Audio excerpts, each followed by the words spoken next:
quand le ciel se déchire et que la mer se soulève en mur d'écume noire. C'est lui, Susanu, le dieu dont la colère fait trembler les mondes et terre les dieux les plus puissants. Il n'est pas né dans la paix des cieux sereins, mais dans le souffle violent d'Izanagi qui purifia son visage dans les eaux sacrées après avoir fui les ténèbres du royaume des morts. De ce rituel de purification naquirent 3 divinités, et Susanu reçut en partage le domaine des océans et des tempêtes, un empire sauvage que nul autre dieu ne pouvait contrôler. Mais Susanu refusa son destin avec une violence qui fit pleurer les montagnes, sécher les rivières et mourir les récoltes dans les champs sous un soleil devenu froid et indifférent. Son père Izanagi lui demanda pourquoi il dévastait ainsi le monde. Et Susanu répondit qu'il voulait rejoindre sa mère Izanami dans le pays obscur où les morts ne reviennent jamais. Izanagi, épuisé par ce deuil sans fin et cette rage incontrôlable, chassa son fils avec une sentence terrible qui résonna dans tous les royaumes et scella à jamais le destin du dieu des tempêtes.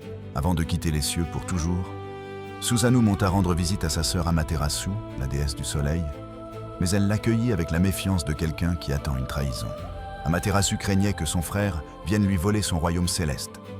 Alors elle s'arma et convoqua ses guerrières divines pour défendre le soleil contre une menace qu'elle croyait réelle et imminente. Pour prouver ses intentions pacifiques, Susanu proposa une épreuve à sa sœur, un défi divin dont l'issue devrait révéler si ses pensées portaient la guerre ou simplement la tristesse d'un exil imminent. Ils brisèrent mutuellement leurs attributs sacrés, et de ces fragments naquirent des dieux nouveaux. Mais Susanu laissa éclater une joie si violente qu'elle ressembla à de la rage aux yeux de tous. Susanu célébrait sa victoire avec une fureur joyeuse. Mais ses actes ravagèrent les rizières sacrées d'Amaterasu et semèrent le chaos dans les jardins célestes que personne n'osait jamais profaner. Il combla les fossés d'irrigation, détruisit les digues anciennes et dépouilla les champs sacrés de toute vie, laissant derrière lui une désolation que les dieux regardaient avec silence. Amaterasu tenta d'excuser son frère en cherchant des raisons raisonnables à ses débordements, mais une tragédie nouvelle et sanglante allait la réduire au silence dans une grotte pour une éternité. Une des tisseuses sacrées d'Amaterasu mourut de terreur lors d'un acte brutal de Susanu. Et ce drame poussa la déesse du soleil à se réfugier au fond d'une grotte, enfermant le monde. Sans le soleil, le monde plongea dans une obscurité glacée, et les 8 millions de dieux du panthéon japonais se réunirent en urgence pour trouver comment ramener la lumière dans un monde mourant. Les dieux bannirent Susanu des cieux avec une sentence définitive et absolue, le condamnant à errer dans le monde des hommes sans jamais retrouver la lumière dorée qu'il avait lui-même détruite. Susanu toucha la terre des hommes dans la province d'Izumo, une région sauvage et brumeuse, où les rivières descendent des montagnes comme des serpents noirs dans la nuit sans étoiles. Il erra longtemps dans ce pays brumeux, avant de découvrir au bord d'une rivière une famille brisée par un deuil répété et une peur ancienne que personne au monde ne pouvait comprendre. Un vieux couple pleurait sa dernière fille survivante, et Susanu les interrogea sur leur malheur, apprenant qu'un serpent monstrueux à 8 têtes dévorait un enfant chaque année depuis des générations. Yamata no Orochi était son nom, un dragon colossal aux 8 têtes et 8 queues, dont le corps s'étendait sur 8 vallées entières et dont les yeux rouges brillaient comme des brasiers éternels. Susanu regarda le vieux couple avec des yeux calmes et proposa d'affronter le monstre en échange d'une seule chose, la main de leur fille Kushinada Hime, qu'il avait décidé de protéger et d'épouser. Les parents acceptèrent, et Susanu transforma aussitôt la jeune femme en peigne sacré qu'il glissa dans ses cheveux pour la garder proche de lui pendant le combat final. Il ordonna ensuite aux parents de brasser 8 cuves de saké extraordinairement forts et de les disposer en cercle parfait autour d'une plateforme surélevée pour attirer le dragon vers un piège mortel. Quand Yamata no Orochi arriva en ondulant, ses 8 têtes se penchèrent chacune sur une cuve, et le monstre commença à boire avec une avidité qui fit trembler la terre.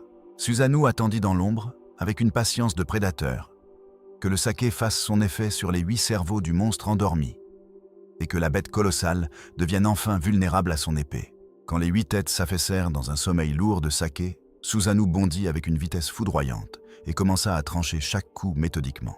Le sang du dragon colossal se déversa dans les rivières d'Izumo et les teinta d'un rouge profond pendant des jours entiers, tandis que la terre buvait cette violence comme une offrande au monde ancien. En tranchant la 4e queue du monstre mort, la lame de Susanu heurta quelque chose de dur et d'inattendu. Il découvrit à l'intérieur une épée extraordinaire que le monde n'avait jamais vue. Cette épée portait le nom de Kusanagi, et son pouvoir dépassait tout ce que les dieux avaient jamais forgé. une lame destinée à changer le cours de l'histoire du Japon pendant des siècles entiers. Susanoo fit alors quelque chose que personne n'attendait de lui. Il offrit cette épée légendaire à sa sœur Amaterasu, en signe de réconciliation entre un frère banni et une déesse qu'il avait blessée. Susanoo s'installa dans la région d'Izumo et commença à bâtir quelque chose que personne n'aurait imaginé pour un dieu de la tempête. Un foyer paisible et un royaume ordonné. Il épousa Kushinada Hime, qu'il avait sauvé et transformé en peigne sacré. Et leur union donna naissance à une lignée divine dont les descendants allaient gouverner Izumo pendant des générations entières. Susanoo n'était plus seulement le dieu destructeur que les cieux avaient banni. Il devenait le fondateur d'une civilisation locale et le protecteur d'un peuple qui ne craignait plus les tempêtes nocturnes. Les poèmes les plus anciens du Japon attribuent à Susanoo un poème d'amour qu'il écrivit pour Kushinada Hime, en regardant les nuages s'empiler sur les montagnes d'Izumo. Ce poème parlait de nuages qui s'élèvent comme des palais pour abriter les amants, et il révélait une sensibilité profonde que personne dans les cieux n'aurait soupçonnée derrière la fureur du dieu banni. Susanoo devint aussi le dieu du mariage et de l'amour. Une transformation remarquable pour une divinité dont la première apparition dans les mythes était pure destruction. Son fils Okuninushi hérita de sa puissance et devint le grand dieu bâtisseur d'Izumo, celui qui construisit le Japon visible avant que les dieux célestes ne descendent pour lui réclamer le monde entier. La légende de Susanoo traversa les siècles parce qu'elle racontait quelque chose d'universel, un être violent, condamné par ses propres excès, qui trouve la rédemption dans un monde hostile. Les temples d'Izumo lui sont encore consacrés aujourd'hui, et les Japonais qui s'y rendent cherchent sa protection contre les tempêtes, mais aussi sa bénédiction pour trouver l'amour. Susanoo reste le dieu le plus humain du panthéon japonais, trop violent pour les cieux, trop puissant pour la terre des hommes. Éternel étranger entre deux mondes qui ne voulurent jamais vraiment de lui.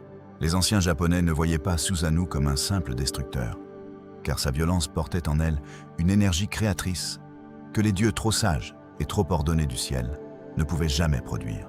Ces tempêtes apportaient la pluie qui nourrissait les rizières, et ces colères nettoyaient le monde des monstres que les dieux célestes regardaient de loin, sans jamais descendre pour affronter le danger. Il incarnait ce paradoxe que toutes les mythologies du monde connaissent.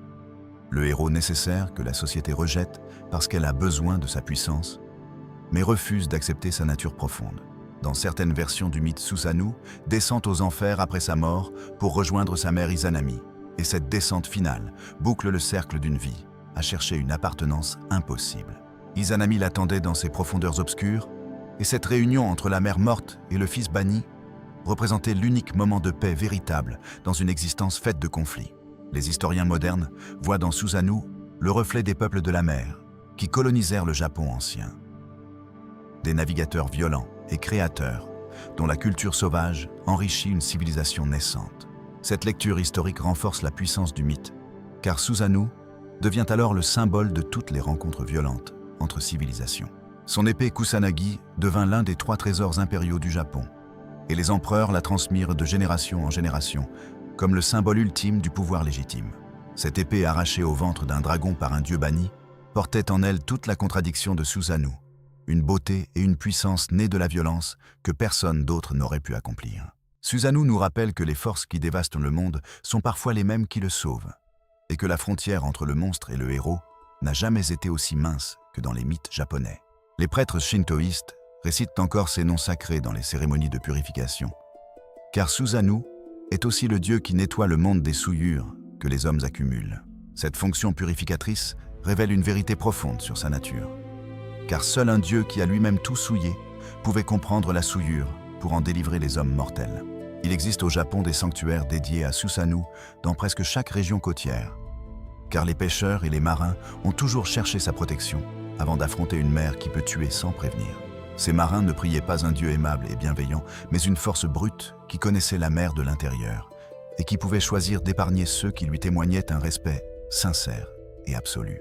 La violence de Susanoo n'était pas de la cruauté, car la cruauté suppose une intention de nuire, et lui agissait depuis un débordement émotionnel que même les dieux les plus sages ne surent jamais contenir. Cette nuance psychologique fait de lui le personnage le plus moderne du panthéon japonais. Un être dont les failles profondes résonnent avec notre propre incapacité à maîtriser ce qui brûle en nous. Les artistes japonais l'ont représenté avec des traits à la fois terrifiants et mélancoliques, et cette dualité visuelle traduit mieux que n'importe quel texte la complexité de son âme tourmentée. Les mangas et les jeux vidéo modernes ont redécouvert Susanoo et lui ont offert une nouvelle jeunesse, qui prouve que les mythes les plus puissants trouvent toujours un chemin vers les générations suivantes. Chaque tempête qui frappe les côtes japonaises rappelle aux habitants que Susanoo est toujours là, ni tout à fait Dieu, ni tout à fait monstre régnant sur cette frontière sauvage entre le ciel et la mer. Il n'a jamais demandé à être aimé car l'amour n'était pas sa nature profonde.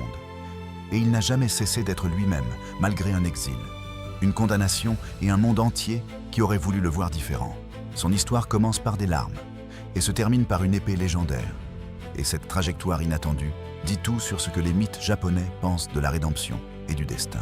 Susanoo n'a pas cherché la rédemption comme un héros vertueux la cherche, car il a simplement continué à être lui-même jusqu'au moment où ses actes authentiques produisirent quelque chose de grand et d'inattendu. Le Japon ancien comprenait que les forces chaotiques ne devaient pas être détruites, mais canalisées, car supprimer Susanoo aurait privé le monde de la pluie, des épées et des poèmes. Cette sagesse mythologique dépasse le simple cadre du Japon, car elle touche à une question que chaque société doit résoudre face à ses membres les plus puissants et les plus incontrôlables. Les dieux qui bannirent Susanoo croyaient se débarrasser d'un problème. Mais ils créèrent en réalité le héros dont le monde des hommes avait besoin pour survivre à des monstres que les cieux ignoraient. Yamata no Orochi terrorisait Izumo depuis des générations, et les dieux célestes n'avaient jamais jugé utile de descendre pour affronter ce monstre qui dévorait les enfants d'un peuple qu'ils prétendaient protéger. Seul le dieu banni eut le courage de descendre, de regarder le monstre en face et d'inventer une stratégie qui prouvait que la puissance divine mêle toujours la force brute à l'intelligence. Il n'affronta pas Yamata no Orochi avec la seule force, car un combat contre 8 têtes aurait tué même un dieu, et c'est le piège au saké qui révèle la dimension tactique de son génie. Cette intelligence stratégique contraste avec l'image du dieu impulsif, et cette évolution narrative fait de son histoire l'une des plus sophistiquées de toute la mythologie asiatique. Susanoo vieillit devint le sage fondateur d'Izumo, que ses descendants vénéraient pour la civilisation qu'il avait construite sur les ruines de ses propres tempêtes anciennes. Les mythes ne sont pas des histoires de perfection, car ils sont des cartes du territoire humain, et Susanoo est la preuve que même les êtres les plus brisés peuvent laisser quelque chose d'éternel derrière eux. Susanoo ne mourut jamais vraiment, car les tempêtes qui frappent les côtes japonaises portent encore sa respiration. Et chaque éclair qui déchire le ciel nocturne rappelle qu'il existe des dieux trop grands pour disparaître.